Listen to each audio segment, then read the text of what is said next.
Welcome to the final 25th video in the PAICE training series.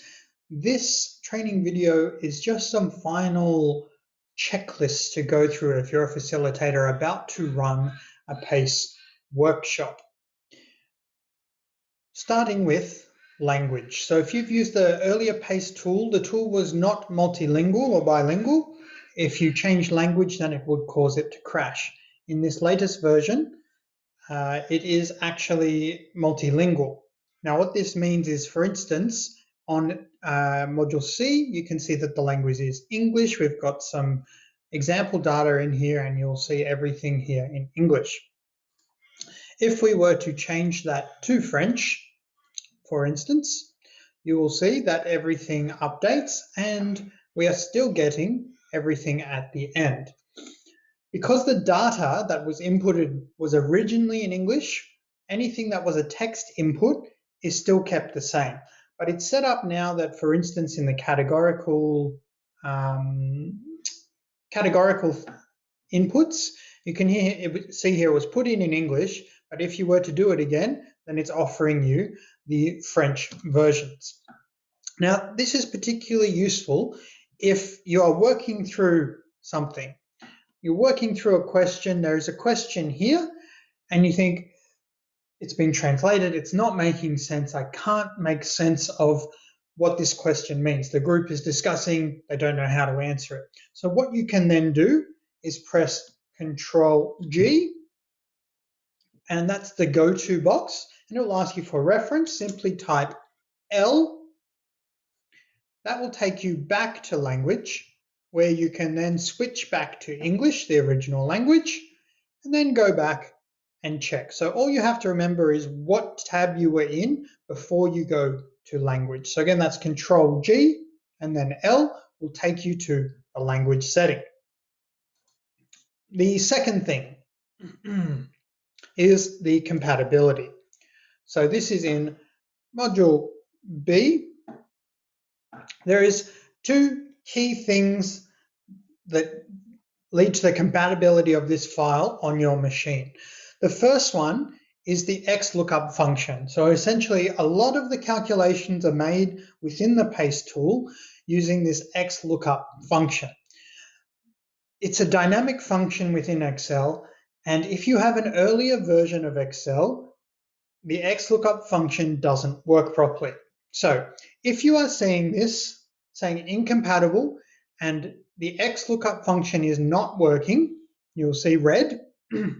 It means that unfortunately the version of Office that you have is not the most up-to-date version of Microsoft Office and Excel that uses dynamic functions. So there's not a lot I can do about that. You'll have to update or use a different laptop or a different Office suite.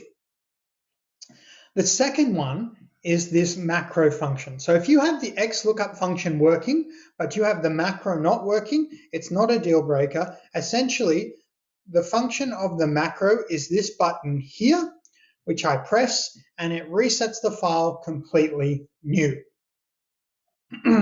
So if that is not working for you, it just means that you lose the functionality to reset the file to a clean file. So it's not an absolute stoppage point. What I suggest to you is if you would like the macro function to work, what you need to do is talk to your IT department about how you enable macro functionality within your computer. Now, each organization has something different there. So I'm just going to come back and put some example data back in here. And we will go to the next point. The next point, which is zooming. So before your workshop, what you will need to do is open it up. This file has been created on multiple different monitors, and it's not actually set up correctly for a projector screen. And the reason that that can't be done before is every projector will have a different aspect. So what you will need to do is open up on the laptop that you wish to connect to the projector, or on any laptop that you're going to run this tool. And then in the bottom left-hand corner, go through each tab and make sure that it's zoomed to the width of the computer and projector that you're on.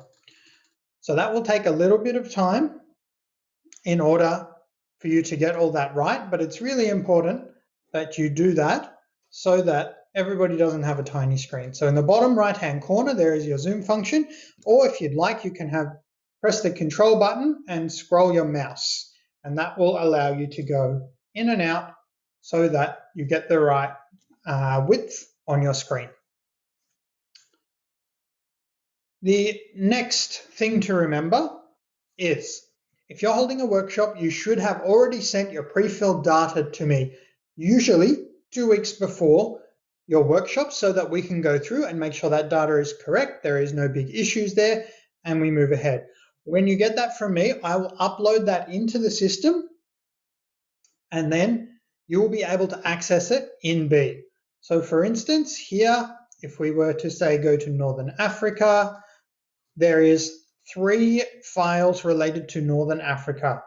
There is the Egypt, there is Morocco in English, and there is Morocco in French. So as more files come back to me, I will upload them into the system. Make sure that you've selected in Module B the right data for your workshop. The next thing that you would want to do is in the week coming into your workshop, once you have loaded the right data, you can go here, click to progress to the pre-filled data summary. You will press Control P, and then you can select to print to PDF, print. So what will happen is you will be able to get a file that you can email.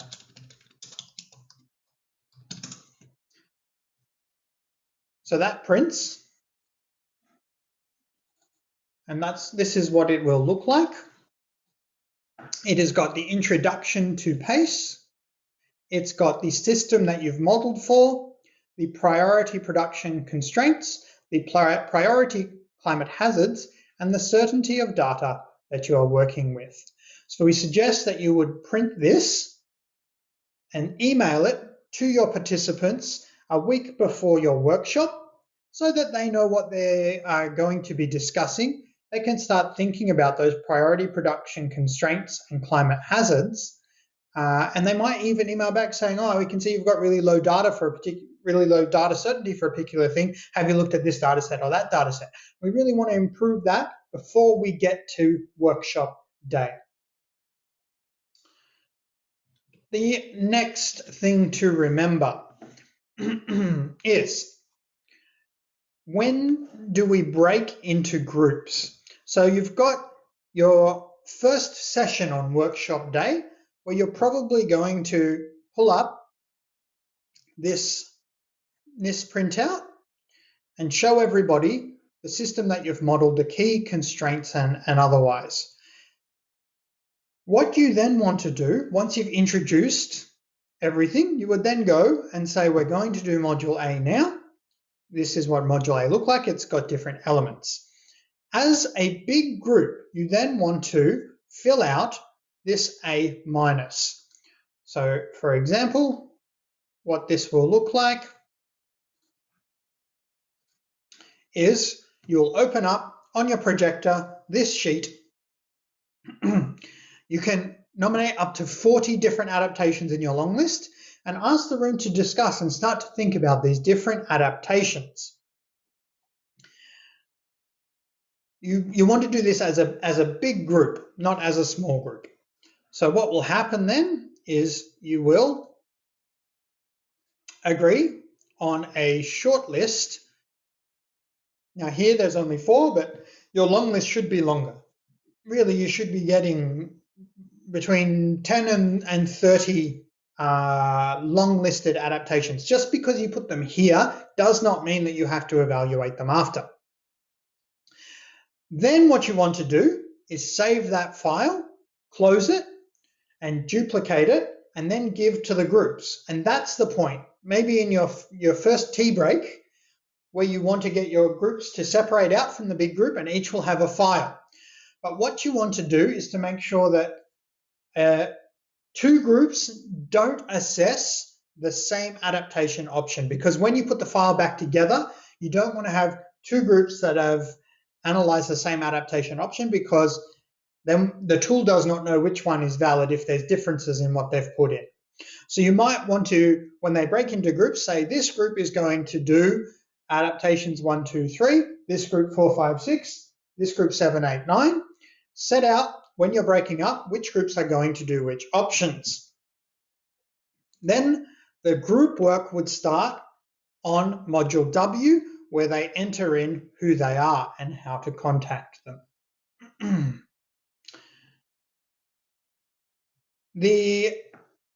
You will see that as you move through, it's really important to remember that you can either add another one here and it will take you back and you would choose the next adaptation option, or you can go to the end module, the results module.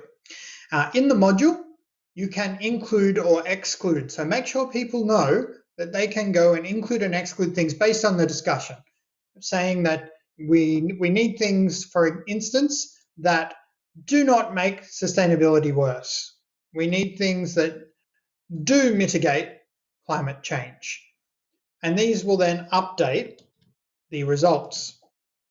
You might say that you should not promote something that definitely makes life worse for women.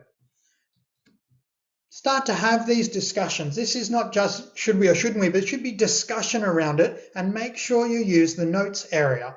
And that goes for all the modules. Make sure that you put notes in, that you capture discussion, because that's the richness that will really help us move forward from this point into wider validation, into a research agenda. We've also got this video here that's about creating one file at the end. So at the moment, if we go to report,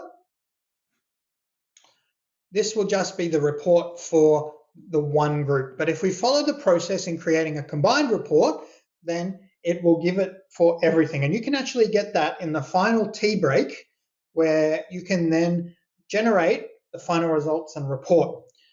Again, if you go Control P, you will see that it will print. All the margins are set so that you can print off the final report and email, or people can go home with a printed copy if you've got that there. And the final thing to remember is there will be a participant survey that's released. It will come in an email a few days after they've done the workshop, so that we understand if this is something that's useful to them and something to progress further as well. So those are some key points to remember as you move into your workshop.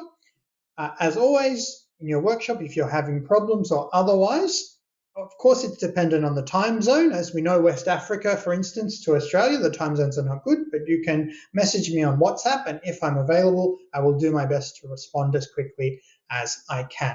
Good luck with your workshop. Well done for making it through all the training. Thanks for taking on the challenge of being a facilitator, and look forward to getting the results back from you and creating value for you and your groups from this process.